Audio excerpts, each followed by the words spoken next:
hadiah sugar untuk tersayang. Di bulan Ramadan, dia ni memang suka bagi tu tak? Kalau tak bagi, tak sah. Ini bukan suruh buat IG review, tapi dia suka sedekah kan. Orang-orang yang menolong kan. I know, lagi berapa jam? Kau dah macam nenek kau kan, Syariah Al-Haddad. Lagi pukul berapa? Cucu nangis, anak nangis, suami nangis.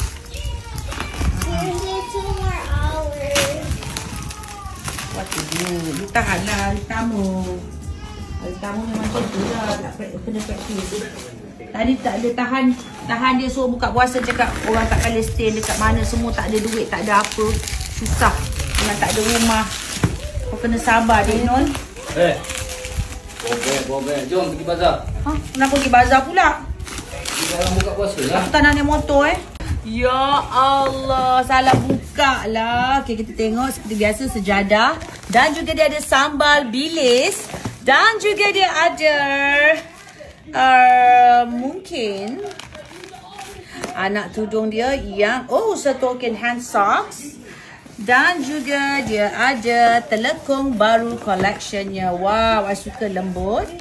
Memang sebab setiap kali kalau saya travel ke apa ke, saya akan pakai Zara Aulia yang lembut. Dia mungkin ada banyak warna.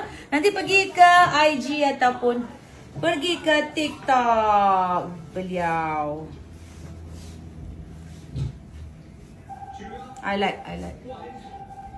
Oh, panjang. Oh, gemuk. Oh, sesuai. Okay. Labu. Cantik. Ada bag. LV.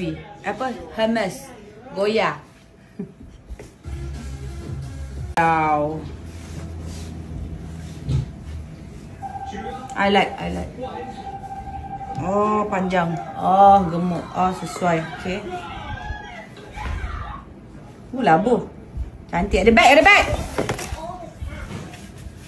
LV. Apa? Hermes. Goya.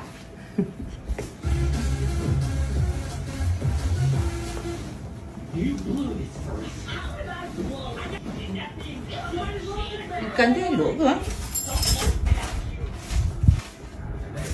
Suka post-post tu, dia tahu alamat aku.